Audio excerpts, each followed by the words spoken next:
Well, hello everyone. Apparently, everybody in my neighborhood is on their back porch right now, but my kids are all being put to bed, so I have to be outside. So if you hear all the noises in the background, my apologies. Cheers. It's not very often that you get me in the morning and in the evening, but I've done a few Bespoke Dragon Invocations over the last few days, and there is a really, really, really common theme going on that I wanted to talk to everyone about. And it is this idea that everyone wants to know what it is that's blocking them. And if you take it away from the whole we are fractals of each other and we're just making up this whole story, and any argument that's going on is because you are creating the original guilt, like, okay, yeah, we know that. Like, we know that we're just playing out a hologram. But while we're here, it feels real, right? Like our experience of time feels real. And this thing that keeps happening, what I keep seeing with everybody, is that they have done so much clearing and so much healing, and they've taken all the courses, and they've done all of the journeying, and they've done all the tarot cards and all the writing and all the journaling, and they've worked through all these money blocks, and they've all worked through all these sexual blocks, and they've worked through all these body image blocks, and they've worked and worked and worked and worked through all of these things. They've gone through all these different healings, gone to all these different coaches, and they're still not allowing themselves to have their fullest potential. They're running into what Gay Hendricks would call the upper limit problem, where they have the great house, they have the great kids, they have the great husband, they have the great everything except for their sex life sucks. I think my dog and my cat are about to get into it. Hold on. Shadow! Lay down. Shadow. My dog and my cat might get into it. I might have to fight, get in the middle of some shit here in a second. Hold, please. That's why I don't come out onto my back porch. It's a wild jungle out here. So what was I talking about? Oh, so we allow other people to do these clearings for us, especially when it comes to these past lives, right? We have all these past lives, all these past traumas.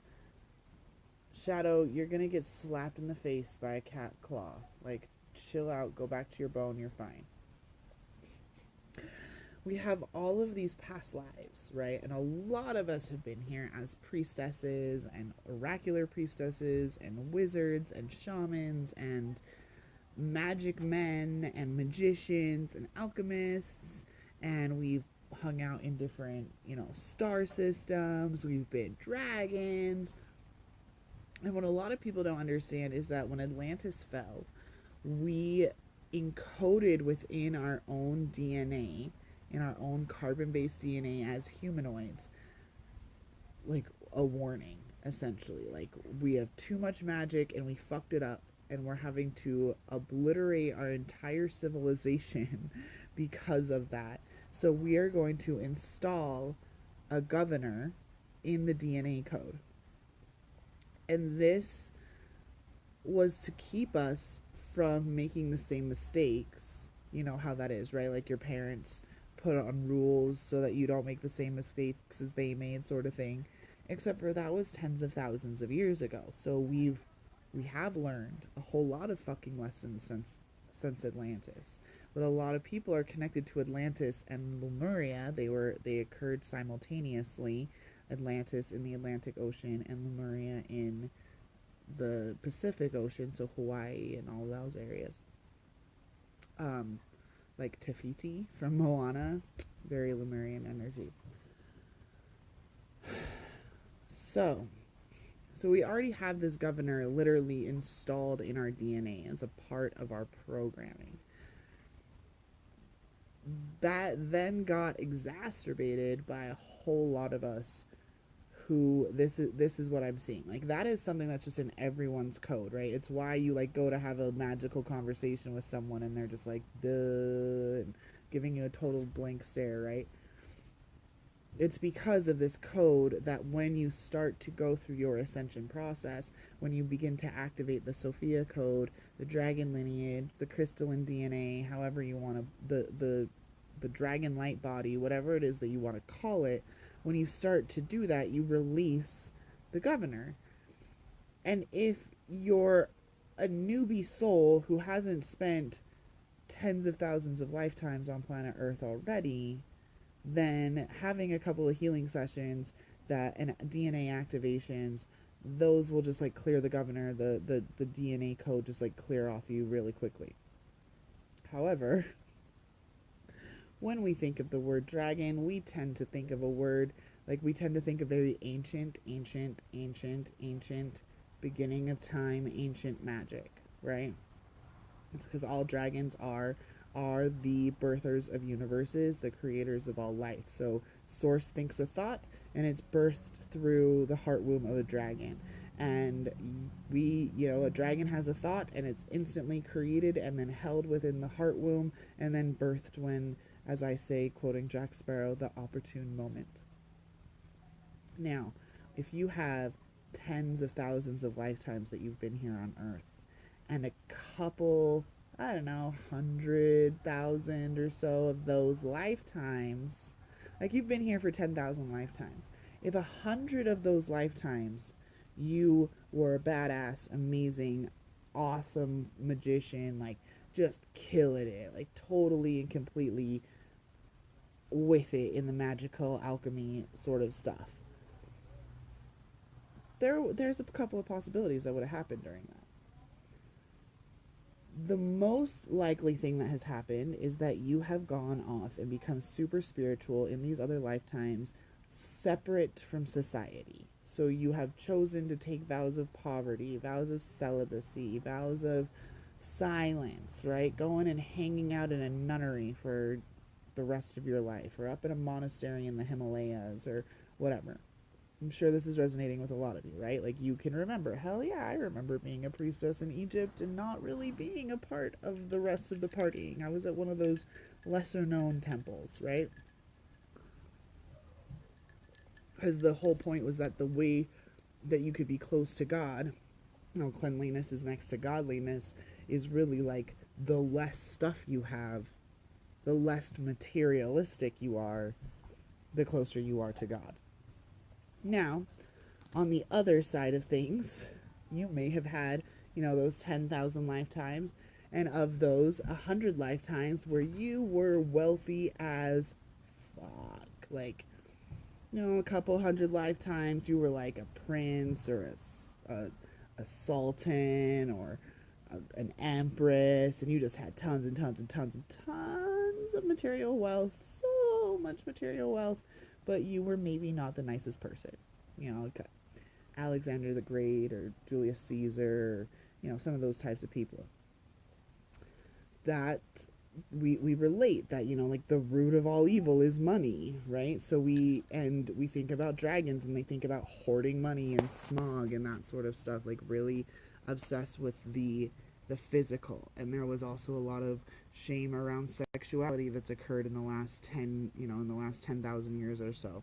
So any carnal, materialistic, worldly pleasures, you've probably had a couple hundred lifetimes or so where you did that. So you've got these lifetimes where you were very spiritual, and you have these lifetimes where you were very materialistic.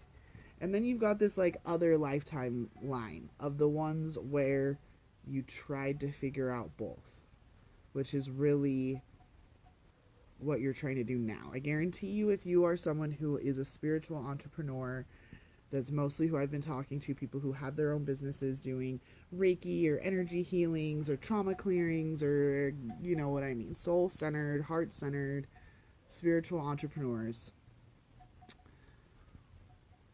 spiritual business owners, I guess, if you even want, like, entrepreneurs, business owners, those are the same thing. you're trying to get both. You want to be able to hold extreme spiritual growth and have that connectedness to earth, to earth, yes, but to Gaia in her soul frequency and to source, and to have those magic powers, right? Like oracular priestesses in Egypt could immaculately conceive. So the fact that Mother Mary was able to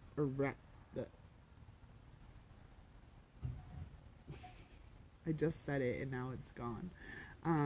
Immaculately conceive Jesus, that is a practice that the priestesses of Hathor and Isis knew how to do. It's a very common practice. Another one is bilocating. So how, like, Jesus Christ went from being dead in Israel to showing up to the Nephites down in South America immediately. That's because he knew how to use that skill.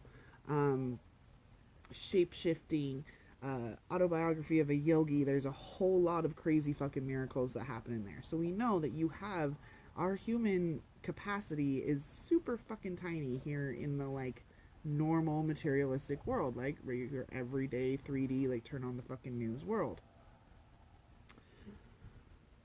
So the problem is that a lot of us, again, we've experienced both sides, but what happens is that the lifetimes that we try to do both, like one of my more recent lifetimes, the reason why my third eye was so shut down until recently, which I know a lot of you have been like, Karen, what the fuck, like your psychic resources have gone through the roof.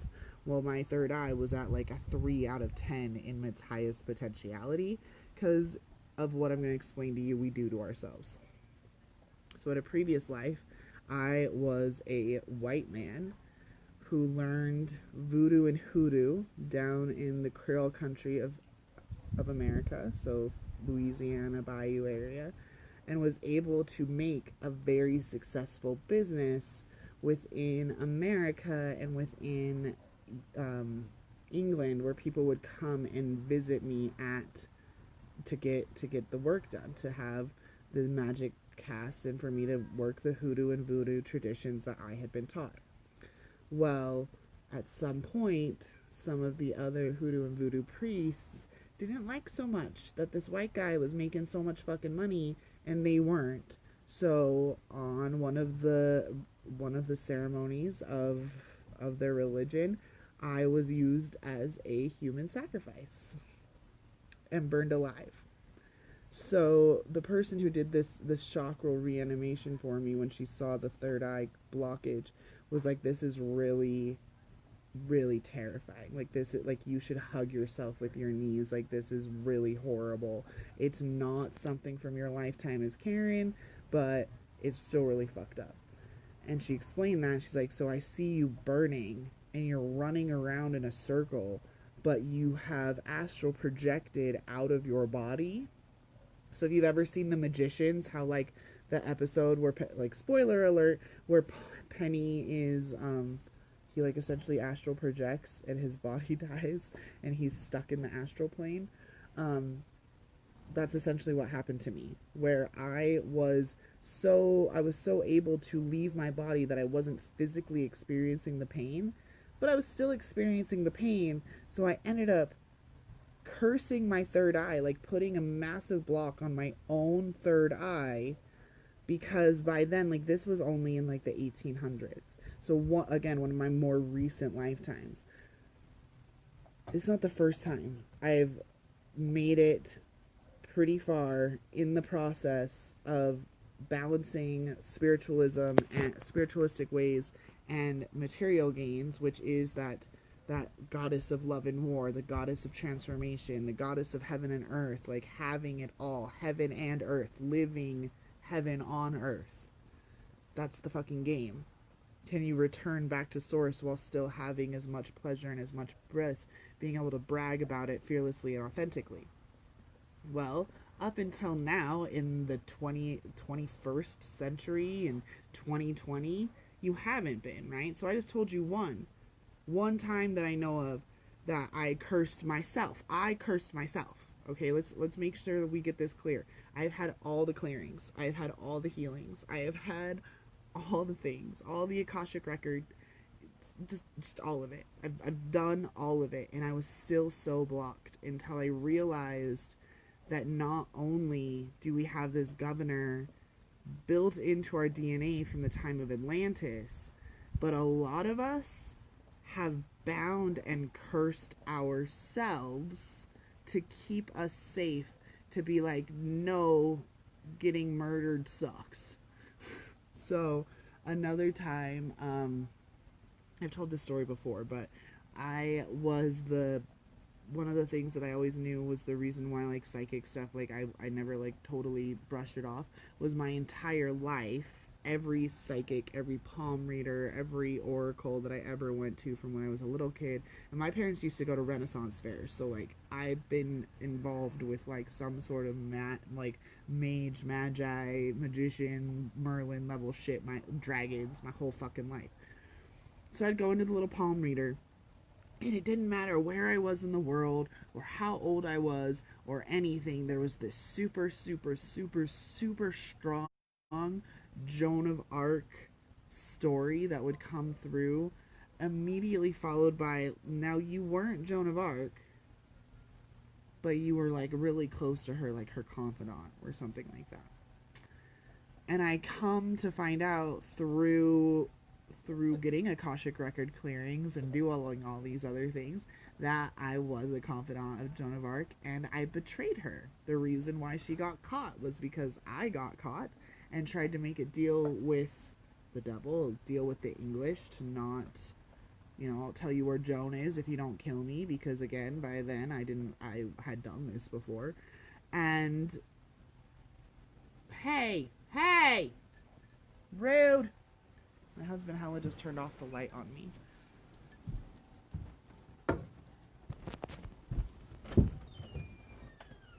No, Xena.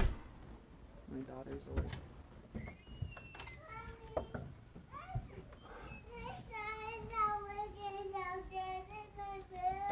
Okay, then ask your dad. My daughter turned off the light. So funny. I was all like, "It's my husband, jerk." So it didn't work, obviously. So I burned next to Joan. And during this time, I cursed myself again. And this time I did it real good. I cursed all of the parts, everywhere that I could think of, every magical spell that I could think of from all of my other lifetimes, like, I am the worst person. She's gonna be a fucking saint, and I'm gonna have to keep doing this for so many. The karma, oh my god, the karma. Like, no, I'm not doing this. I don't want to be able to talk to angels. I don't want to be able to see them. Like, because I could see, like, we talk about Joan of Arc, but I was there. I could see them too. So what I'm trying to get to, guys, is that for so many of you, the block that you have is no longer an external block. Therefore, an external clearing or healing is not going to cut it anymore. What you require at this point is a full-on DNA activation into your sovereignty, into your ability to release yourself from your bindings. So the way that I found out about a lot of these things was by getting body work done, and my massage therapist is a Reiki master and very intuitive person as well. And we would find these areas where he's like, this is just all energetic, like, this is not, but it's really old. And one of the things that I would do is cackle. So I can't even do it because it's only when he's working on me, but essentially, like, hey, dog, you have your bone right next to you. Don't eat the kids' toys. He got confused between a cup and a bone. I would start cackling, like, and he'd be like, the fuck is this witch? Who is this witch? And for like 4 months, we were like, there has to be this witch that just, like, cursed you. Like, it's just everywhere. Every time I find these, like, deep pockets of chi that need to be released, this happens. And then So I talked about the time that I was burned alive with Joan of Arc. I've been burned alive at the stake a lot of times. So as a way shower, you tend to come up during all the apocalypses. So anytime there's an apocalypse, like World War II would have been considered an apocalypse, because an apocalypse really means like a time of revelation, a time of change. There's a reason why the apocalypse happens during the book of Revelations, right? That's what the, like, if you go look up the etymology of the word apocalypse actually means. So I think we can all agree that right now we're going through an apocalypse.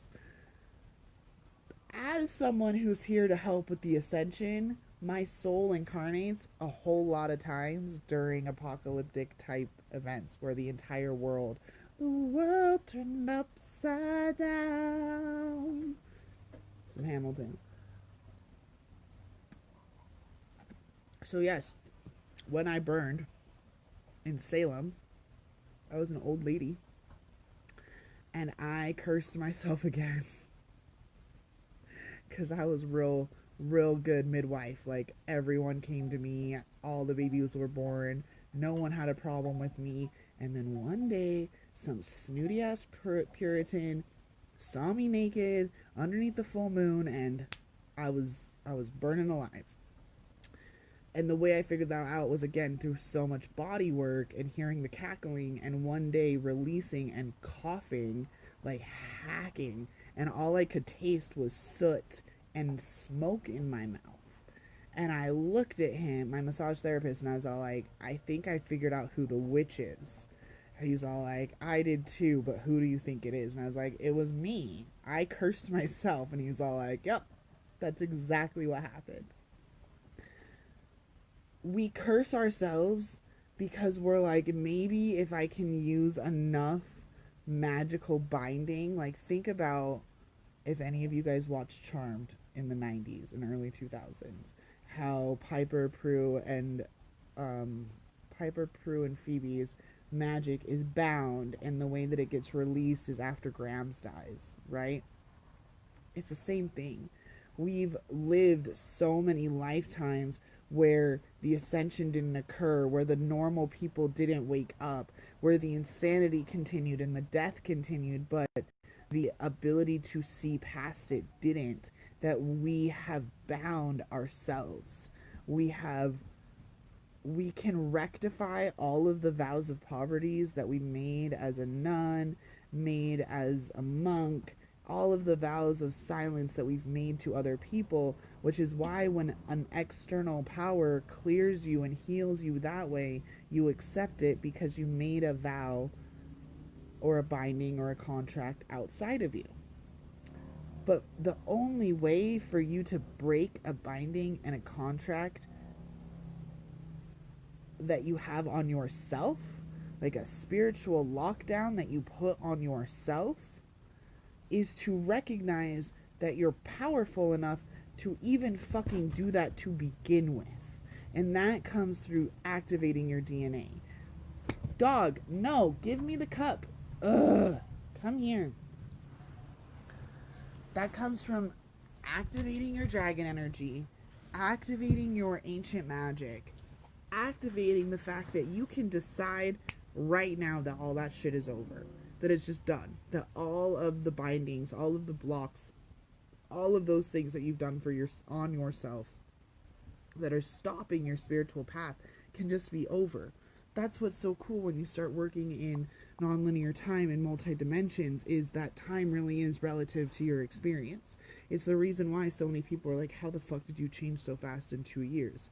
Well, time is relative. So yeah, it might look like 2 years for you guys, but in the grand scheme of things, I'm pretty sure that I've died at least 2,000 ego deaths in those 2 years.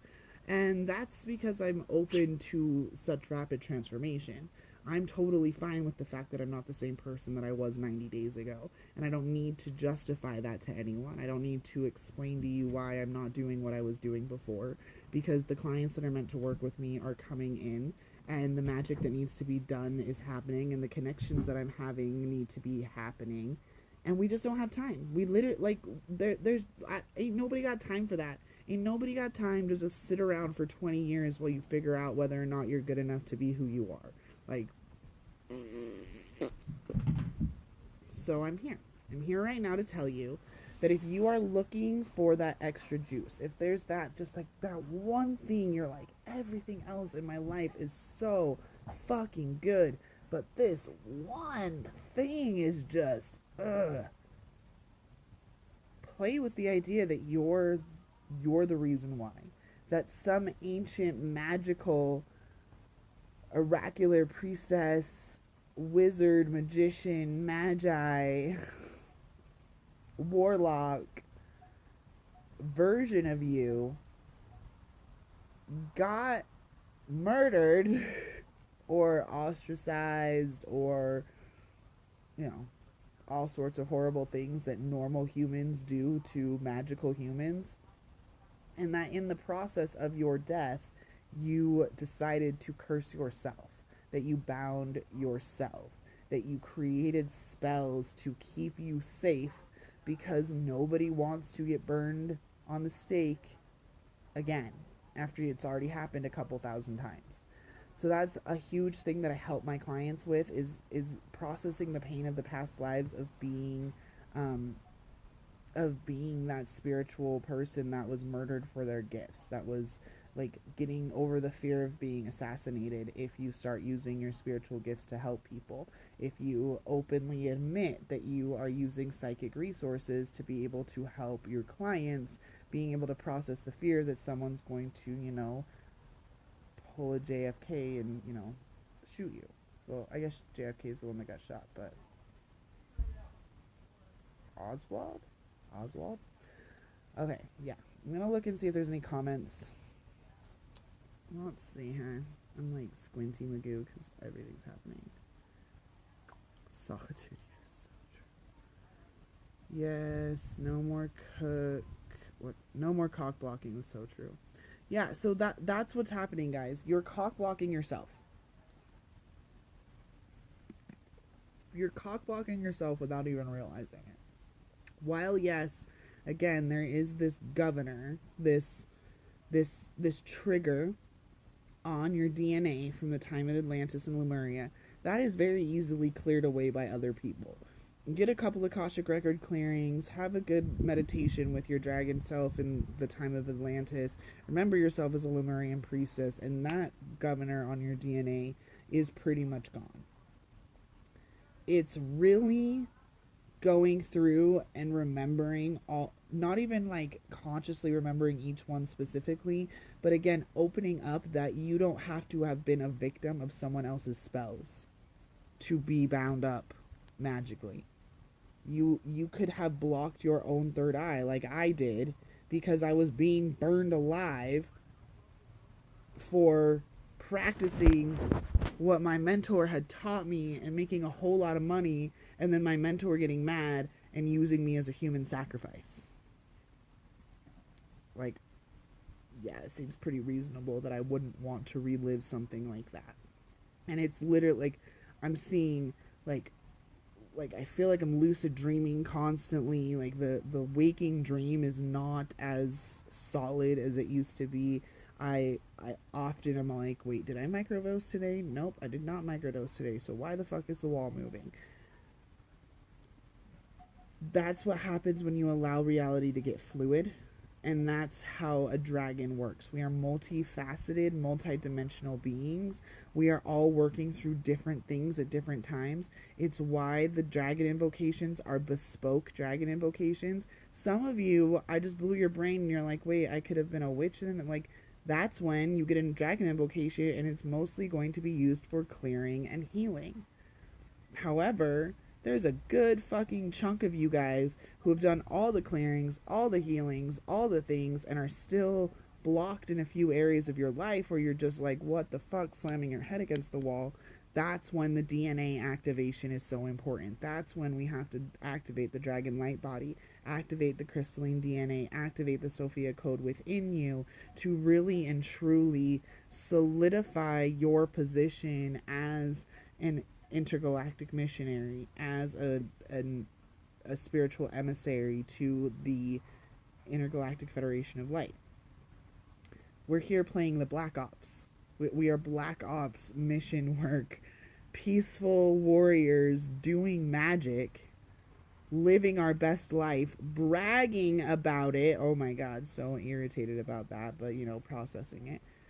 Bragging about how you can retire yourself at 30 years old, bragging about how you have amazing sex life with your husband, bragging about how your kid's the smartest kid in the whole fucking world and not caring, bragging about the body weight that you like, the way that your body looks because you lost 19 pounds instead of putting on the COVID-19. It's okay to brag. It's okay to have the craziest, biggest dream that you can think of, because I promise I have heard crazy dreams. I am 31 years old and know for a fact that I will be president of the United States in the next 4 years.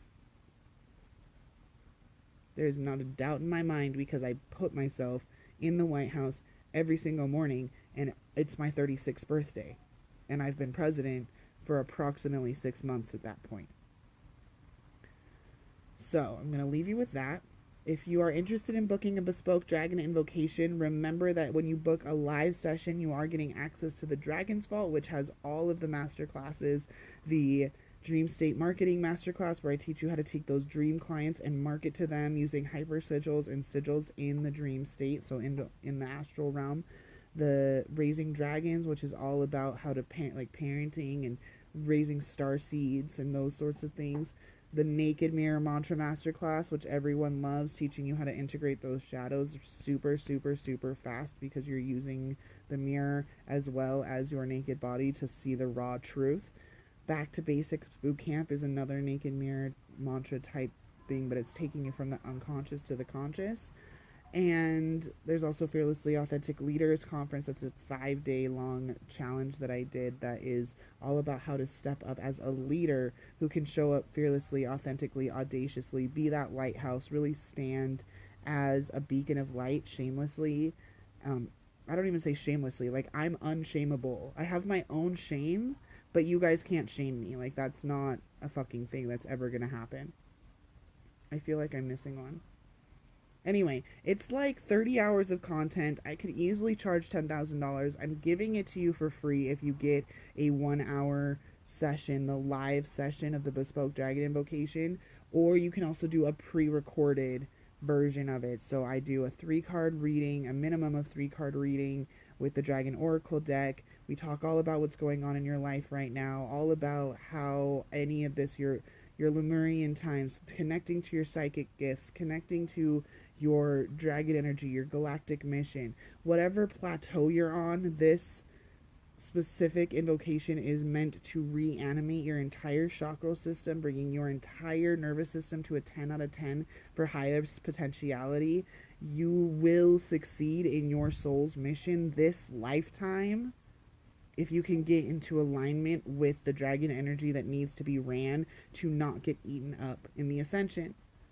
A third of the people will die, a third of the people will go crazy, and a third of the people will actually make it. That's the current projection. I'm hoping that we can get closer to like 90% of the people figuring it out and being able to ascend with Gaia. But that means that a lot of us need to stop feeling sorry for ourselves, stop trying to find the healing out here, and instead recognize, you know what, I think that I know that I am capable of healing myself fully and completely right now. And what I need more than a healing is an activation, a kick in the ass that's going to move me forward into what my life is really supposed to be, to stop clinging to the stories of the past and to move fearlessly and audaciously into the future. So if you are interested in getting a Bespoke Dragon Invocation, I will learn my lesson from the other times I've gone live this week and tried to leave it. So I'm going to end the live stream and leave the info here. Feel free to message me. I have sessions available this week. Again, if you book through August 1st for the live sessions, you get access to the Dragon's Vault too. It's so fucking delicious. These sessions are my favorite sessions, guys. When I tell you that I could be happy if I never did anything other than these one-on-one sessions with Bespoke Dragon Invocations, and then worked one-on-one with those of you who are ready to be like, yes, right now, let me be a dragon, I would die a happy woman, because I love these sessions so fucking much. and I love seeing the crystal, like, not even crystal clear, it's like flawless diamond clarity that occurs within the energetic systems of everyone who's receiving these invocations right now, since everything's been supercharged, since my own, my own third, everything that's happened really since the solstice. So I love you all. I'm going to leave the comment here in a second. Have a great day. I hope that you've learned something, that you can truly clear those things yourself. You don't need, you've done all the things that someone else can do. And now it's time for you to step into your sovereignty by being with someone who can hold you and can see you and knows exactly who you are and exactly what you are and exactly how you serve. And I'm here to tell you that I know that you are an aspect of the Creator fully manifested. Fully fucking manifested. I know you are a God in form here, creating your own version of life that you get to sing out and blast out across the radio waves as loud as you fucking want in whatever tone you want. And I want to see that masterpiece. I want to see more people living their life as the masterful work of art that it is, instead of dimming their light and feeling like they need to be a paint by number. So I love you all. Have a beautiful day, evening. I'm going to go finish my drink and hang out with hubby. Talk to you later.